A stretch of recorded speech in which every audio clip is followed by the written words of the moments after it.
নমস্কার, আমরা খাই খাই বাঙালি চ্যানেলে আপনাদেরকে স্বাগত জানাই আরও একবার। আজকে নিয়ে এসেছি চিংড়ি মাছের কালিয়া। নামটার সঙ্গে তো আপনারা সবাই কম বেশি পরিচিত। তো রান্নাটা কিভাবে করবেন খুব অল্প সময়ে সুস্বাদু এই রান্না, তো তার জন্য কিন্তু ভিডিওটা আপনাদের সম্পূর্ণ দেখতে হবে। তাহলে চলুন জেনে নেওয়া যাক। এখানে প্রথমেই আমি বলি, এখানে কিন্তু আমি 350 গ্রাম মতন চিংড়ি মাছ নিয়েছি।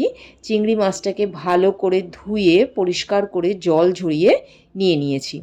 তো আর এখানে বলি, আমি কিন্তু এখানে চিংড়ি মাছের মাথা সমেত রেখেছি। দেখুন, দেখতেই তো পাচ্ছেন, এইখানে এইভাবে ঠিক আমি রেখেছি মাথা সমেত। যদি আপনাদের মনে হয় যে মাথার পোর্শনটা আপনারা বাদ দিয়ে দেবেন, তাহলে আপনারা বাদ দিতেই পারেন, কোনো অসুবিধা নেই। তো প্রথমেই যেটা করতে হবে, মাছের মধ্যে পরিমাণ মতো নুন, তার মধ্যে দিয়ে দিতে হবে পরিমাণ মতন হলুদ, দিয়ে দিতে হবে পরিমাণ মতন কাশ্মীরি লঙ্কার গুঁড়ো, দেব কিছুটা অল্প সর্ষের তেল, আর গোটা একটা পাতি লেবুর রস মাছের মধ্যে আমরা দিয়ে দেব। লেবুর রস আর এই সমস্ত জিনিস দিয়ে কিন্তু প্রায় 10 থেকে 15 মিনিট মতন ম্যারিনেট করে রাখতে হবে। প্রত্যেকটা জিনিস যাতে মাছের গায়ে লেগে যায়, তার জন্য মাছটাকে ভালো করে কিন্তু ম্যারিনেট করতে হবে, ঠিক এইভাবে। তো এখানে আমার মাছের ম্যারিনেশন কমপ্লিট। তো তারপরে মশলার জন্য প্রথমেই একটা বাটি নিয়ে তার মধ্যে নিয়ে নেব 1 টেবিল চামচ কালো সর্ষে, নিয়ে নেব 1 টেবিল চামচ মতন সাদা সর্ষে। নিজেদের যে যেমন ঝাল খেতে পছন্দ করেন, সেই রকমভাবে নিজেদের পছন্দ অনুযায়ী কাঁচা লঙ্কা নিয়ে নেবেন। দিয়ে দিতে হবে 4-5টা কাজু বাদাম, অল্প খানিকটা নুন, অল্প খানিকটা সর্ষের তেল, আর জল দিয়ে একটু ভিজিয়ে রাখতে হবে। তারপরে মিক্সিতে একটা পেস্ট বানিয়ে নিতে হবে। এখানে তেল কিন্তু গরম হয়ে গেছে। তেলের মধ্যে একে একে চিংড়ি মাছগুলো সমস্ত ছেড়ে দেব। চিংড়ি মাছ তো আপনারা প্রত্যেকেই জানেন যে চিংড়ি মাছ কিন্তু বেশ লাল করে ভাজলে কিন্তু চিংড়ি মাছ একেবারে শক্ত হয়ে যায়। তাই চিংড়ি মাছগুলোকে কিন্তু এখানে খুব বেশি লাল করে ভাজবো না।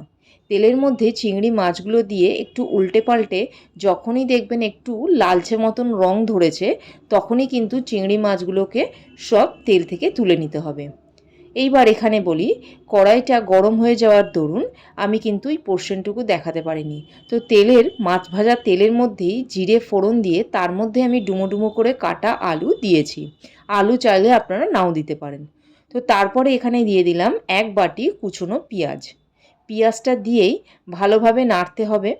আর পেঁয়াজ তো জানেন একটু মজতে সময় লাগে, তাই আমি কিছুক্ষণের জন্য ঢাকা দিয়ে রেখে দিয়েছিলাম। যখনই পেঁয়াজটা একটু নরম হয়ে আসবে, তখনই আমি ওর মধ্যে দিয়ে দিয়েছি আদা রসুনের পেস্ট। আদা রসুনের পেস্টটা দেওয়ার সাথে সাথেই একটু নেড়ে নিতে হবে, কারণ আদা রসুনের তো একটা কাঁচা গন্ধ থাকে, আপনারা জানেন। সেটাকে ভালোভাবে না নেড়ে নিলে কিন্তু গন্ধটা থেকেই যায়।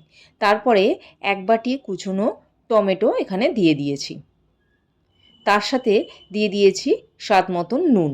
নুনটা দিলে টমেটোটাও গলে যাবে, আর তরকারির মধ্যে নুনটাও দিলে আলুটাও একটু নরম হয়ে আসবে। তো এখানে দিয়ে দেওয়ার পরে আবারও একটু খানিকক্ষণের জন্য আমি ঢাকা দিয়ে রেখে দিয়েছিলাম। ঢাকা খুলে যখনই টমেটোটা প্রায় যখন গলে গলে আসবে, তখনই একে একে গুঁড়ো মশলাগুলো দেব।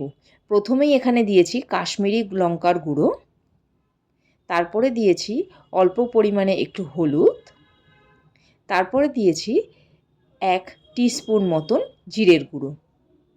ব্যাস, গুঁড়ো মশলাগুলো দেওয়া শেষ। এইবার মশলাগুলোকে একটুখানি ভেজে নিয়েই, যাতে না পুড়ে যায় সেই রকমভাবে ভেজেই কী করতে হবে, জল দিয়ে দিতে হবে।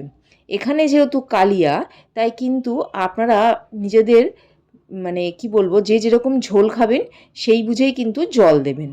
ঝোলটা যখনই একটু ফুটে উঠবে, তখনই একে একে ভেজে রাখা সমস্ত মাছগুলো কিন্তু ঝোলের মধ্যে দিয়ে দিতে হবে। আবারও এখানে বলছি, যে যেরকম ঝোল খেতে পছন্দ করেন সে ততটা পরিমাণেই কিন্তু জল দেবেন। কিছুক্ষণের জন্য আবার ঢাকা দিয়ে রেখে দিয়ে গ্যাসটা কমিয়ে রেখে দিতে হবে। এখানে দেখুন মাছের ঝোল কিন্তু ফুটতে শুরু করে দিয়েছে। এইবার যে সর্ষের যে পেস্টটা আমরা করে রেখেছিলাম সেই পেস্টটা কিন্তু ওপর থেকে আমরা এখানে দিয়ে দেব। সর্ষেটা দেওয়া হয়ে গেলেই কিন্তু মাছটা আর খুব বেশি ফোটানোর দরকার নেই, কারণ সর্ষেটা বেশিক্ষণ ফোটালে কিন্তু এবার তিতো হয়ে যাবে। তাই একটুখানি ফুটে উঠলেই কিন্তু মাছটা আমাদের রেডি হয়ে যাবে। একটু ঢাকা দিয়ে রেখে দেওয়ার পর যখনই দেখবেন একটু সুন্দর গন্ধ বেরোচ্ছে তখনই জানবেন মাছটা প্রায় রেডি। এখানে দেখতেই পাচ্ছেন মাছ কিন্তু আমার রেডি, ওপরে তেলও ভেসে উঠেছে, দেখুন আলুও সেদ্ধ হয়ে গেছে। তো মাছের কালিয়া কিন্তু রেডি। তো এইভাবে গরম গরম চিংড়ি মাছের কালিয়ার সাথে ভাত দিয়ে একবার মেখে খেয়ে দেখুন, খুব অল্প সময়ে রান্নাটা হয়েও যায় আর খেতেও কিন্তু দুর্দান্ত হয়। তো আপনারা বাড়িতে অবশ্যই এইভাবে একদিন চিংড়ি মাছের কালিয়া রান্না করে দেখুন, আর কী রকম অপূর্ব স্বাদ হয় আপনারা না খেলে বুঝতে পারবেন না। তো আজকের জন্য এইটুকুই।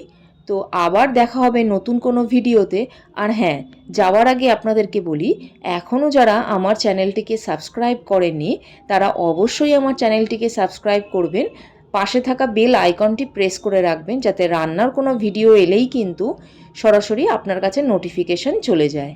তো আশা করব এইভাবে আমার পাশে আপনারা থাকবেন আর নতুন নতুন ভিডিও পাওয়ার জন্য আমিও কিন্তু উৎসাহী থাকব আপনাদের কাছে।